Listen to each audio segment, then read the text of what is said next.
One silent standoff in 1962 brought the entire world seconds from total nuclear destruction.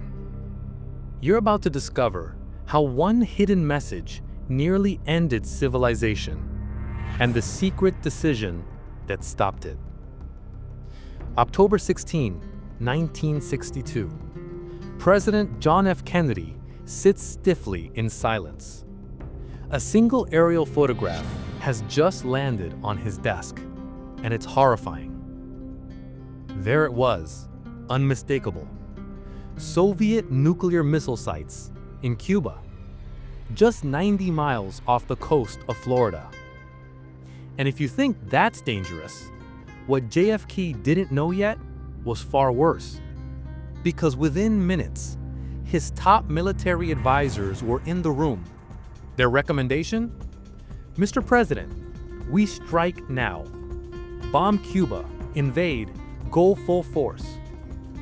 But what none of them realized was that Soviet troops in Cuba already had tactical nukes and had been cleared to use them if attacked. A single misstep wouldn't just start a war. It would start the last war. Let's rewind. How did we even get here? 1959, the Cuban Revolution. Fidel Castro seizes power. To the West, he's unpredictable. To Moscow, useful. By 1962, Soviet Premier Nikita Khrushchev sees an opportunity. The US has nukes in Turkey, right next to Soviet borders. Khrushchev wanted balance, so he made a dangerous move. He began secretly installing nuclear warheads in Cuba, aimed directly at US cities. For weeks, no one noticed, until that one U-2 spy plane took a photo that changed history. Now back in Washington, panic sets in. Meetings go on for hours.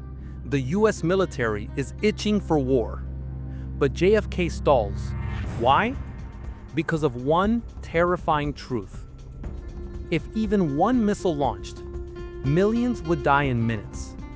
New York, Washington, Chicago, gone.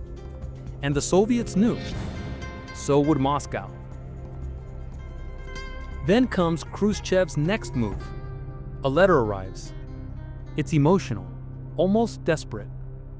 He offers to remove the missiles if America promises not to invade Cuba. Hope flickers. But the following day, a second letter arrives, more aggressive, accusing the US of pushing the world to war. Demands the US also remove missiles from Turkey. Two letters, two completely different tones. What was going on? Was Khrushchev losing control? Even worse, an American U-2 spy plane is just shot down over Cuba. Was this it? The spark? Now JFK faces an impossible choice. Respond to the first letter or the second? Act strong or spark annihilation? His advisors are divided. Tensions are boiling. The clock is ticking. In that moment of unbearable pressure, JFK makes a human decision.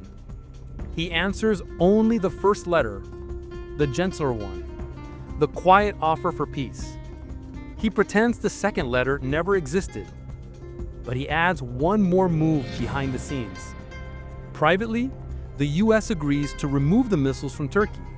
Months later, silently, no press, no headlines. And it worked. On October 28, 1962, Khrushchev backed down. The Soviets withdrew their missiles from Cuba. And just like that, the world exhaled. But here's what almost no one knows. Khrushchev had already placed over 40,000 Soviet troops in Cuba. Many had nuclear-tipped tactical warheads, and those field commanders had clearance to use them without waiting for Moscow's orders if attacked. Had JFK launched a single airstrike, the counterattack would have ignited Europe and America. We were far closer than the public ever realized. Even Robert McNamara, Kennedy's Secretary of Defense, admitted decades later, we came within a hair's breadth of nuclear war and didn't even know it. And even today, we don't talk about how lucky we were. In a world fueled by fear, pride, and military might, what saved us wasn't power, it was restraint. The Cuban Missile Crisis reminds us that sometimes the boldest choice is not to strike, but to wait. That a moment of silence can echo louder than bombs. And the people who change history for the better are often the ones no one remembers. Imagine what happens if we forget that now. What would you have done in Kennedy's place? Strike or wait?